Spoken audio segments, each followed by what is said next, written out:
Assalamualaikum warahmatullahi wabarakatuh. Kami dari kelompok 1 ingin memaparkan materi mengenai teknologi sediaan steril, yakni definisi sediaan steril, jenis-jenis sediaan steril, kelebihan dan kekurangan sediaan steril. Langsung saja kita ke materi pertama, yaitu pengertian sediaan steril. Sediaan steril merupakan salah satu bentuk sediaan farmasi yang banyak dipakai, terutama saat pasien dirawat di rumah sakit. Sediaan steril sangat membantu pada saat pasien dioperasi, diinfus, disuntik, atau mempunyai luka terbuka yang harus diobati, dan sebagainya. Sedangkan steril adalah suatu keadaan di mana suatu zat bebas dari mikroba hidup, baik yang patogen atau menimbulkan penyakit maupun apatogen atau non-patogen yang tidak menimbulkan sama sekali penyakit, baik dalam bentuk vegetatif, siap untuk berkembang biak, maupun dalam bentuk spora dalam keadaan statis, tidak dapat berkembang biak tetapi melindungi diri dengan lapisan pelindung yang kuat.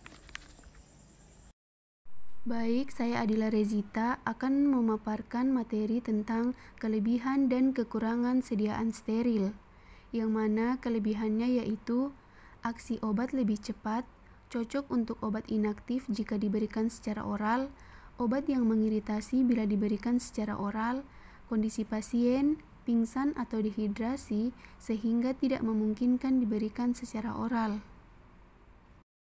Kemudian kekurangan sediaan steril, yaitu tidak praktis, butuh alat khusus untuk injeksi, sakit, resiko jika alergi atau salah obat, maka tidak bisa langsung dihilangkan, butuh personil khusus, misal di rumah sakit oleh dokter atau perawat. Kemudian macam-macam sediaan steril. Yang pertama, berdasarkan pengemasannya, yaitu single dose, unit atau injeksi dalam ambil, kemudian multiply dose atau injeksi dalam baik, dan cairan volume besar atau infus intravena. Yang kedua, berdasarkan bentuk fisik dari produk, meliputi larutan steril, suspensi steril, emulsi steril, padat steril. Dan yang ketiga, berdasarkan penggunaan, yaitu injeksi, merupakan suatu larutan obat dalam pembawa yang cocok dengan atau tanpa bahan tambahan yang dimaksudkan untuk penggunaan parenteral.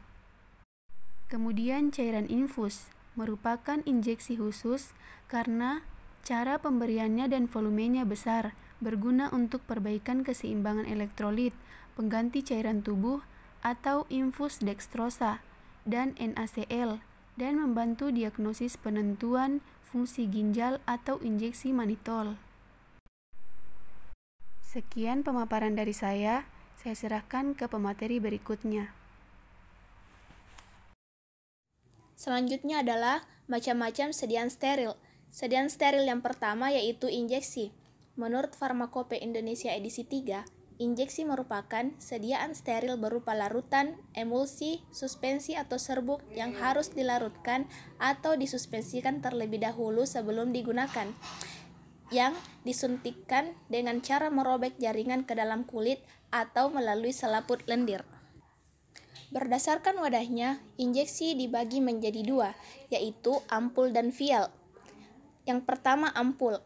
Ampul adalah wadah berbentuk silindris terbuat dari gelas yang memiliki ujung runcing atau leher dan bidang dasar datar. Ukuran normalnya yaitu 1, 2, 5, 10, 20, dan kadang-kadang juga 25 atau 30 ml. Ampul adalah wadah takaran tunggal, oleh karena itu, total jumlah cairannya ditentukan pemakaiannya untuk satu kali injeksi. Yang kedua adalah vial. Vial adalah salah satu wadah dari bentuk sediaan steril yang umumnya digunakan pada dosis ganda dan memiliki kapasitas atau volume 0,5 sampai 100 ml. Vial dapat berupa takaran tunggal atau ganda. Digunakan untuk mewadahi serbuk bahan obat, larutan atau suspensi dengan volume sebanyak 5 ml atau lebih besar. Bila diperdagangkan, botol ini ditutup dengan sejenis logam yang dapat dirobek atau ditembus oleh jarum injeksi untuk menghisap cairan injeksi. Selanjutnya adalah macam-macam cara penyuntikan menurut Syamsuni. Yang pertama, injeksi intrakutan atau intradermal. Injeksi ini digunakan dengan cara dimasukkan ke dalam kulit yang sebenarnya, digunakan untuk diagnosis. Volume yang disuntikkan antara 0,1 hingga 0,2 ml berupa larutan atau suspensi dalam air. Yang kedua, injeksi subkutan, yaitu disuntikkan ke dalam jaringan di bawah kulit ke dalam alveolus. Volume yang disuntikkan tidak lebih dari 1 ml. Umumnya larutan bersifat isotonis, pH netral, dan bersifat depo atau absorpsinya lambat. Dapat diberikan dalam jumlah besar. Volumenya sekitar 3-4 liter per hari dengan penambahan enzim hyaluronidase. Jika pasien tersebut tidak dapat menerima infus intravena, cara ini disebut hipodermolisa.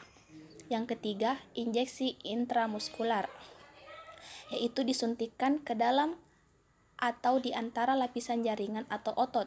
Injeksi dalam bentuk larutan, suspensi atau emulsi dapat diberikan dengan cara ini.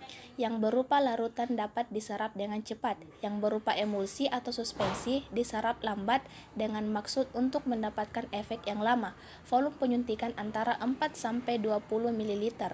Disuntikan perlahan-lahan untuk mencegah rasa sakit. Yang keempat, injeksi intravena. Disuntikkan langsung ke dalam pembuluh darah vena. Bentuknya berupa larutan, sedangkan bentuk suspensi atau emulsi tidak boleh diberikan melalui rute ini karena akan menyumbat pembuluh darah vena yang bersangkutan. Injeksi dibuat isotonis, tetapi jika terpaksa dapat sedikit hipertonis, volumenya antara 1-10 ml. Yang kelima, injeksi intraarterium.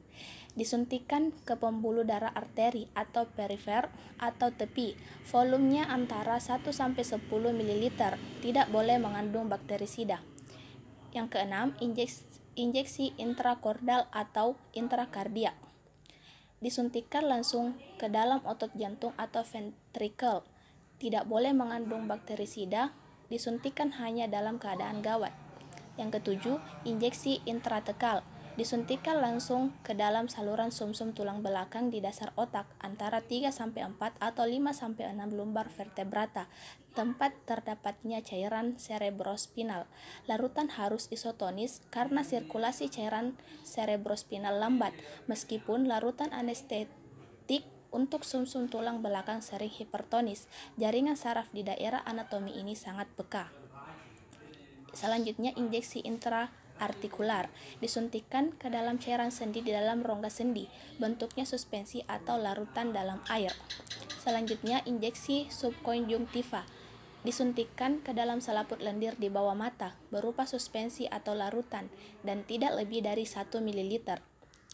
Selanjutnya, injeksi intrabursa. Disuntikkan ke dalam bursa subchromilis atau bursa olecranon dalam bentuk larutan suspensi dalam air. Selanjutnya, injeksi intraperitoneal. Disuntikkan langsung ke dalam rongga perut. Penyerapan berlangsung cepat, namun bahaya infeksi besar. Dan yang terakhir, injeksi peridural. Disuntikkan ke dalam ruang epidural, terletak di atas durameter, lapisan penutup terluar dari otak dan sumsum tulang belakang. Sekian dari saya, selanjutnya saya berikan kepada pemateri selanjutnya.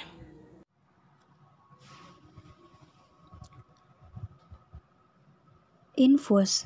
Infus adalah larutan dalam jumlah besar terhitung mulai dari 10 ml yang diberikan melalui intravena, tetes demi tetes dengan bantuan peralatan yang cocok. Ketika terjadi gangguan hemostasis, maka tubuh harus segera mendapatkan terapi untuk mengembalikan keseimbangan air dan elektrolit larutan, di mana infus intravena harus jernih dan praktis, bebas dari partikel.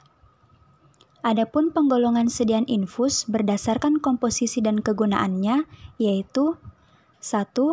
Infus elektrolit. Di dalam tubuh kita mengandung 60% air dan terdiri atas 40% cairan intraseluler, di mana ketika kita kehilangan elektrolit, maka dibutuhkan infus intravena yang dimana harus jernih dan bebas dari partikel. Kedua, infus karbohidrat. Ketiga, infus plasma expander atau penambah darah. Infus plasma expander adalah suatu sediaan larutan steril yang digunakan untuk menggantikan plasma darah yang hilang. Adapun syarat sediaan infus yaitu aman, jernih, sedapat mungkin isohidris, yaitu pH larutan sama dengan darah dan cairan tubuh lain yakni pH 7,4, sedapat mungkin isotonis, harus steril, dan bebas dari pirogen.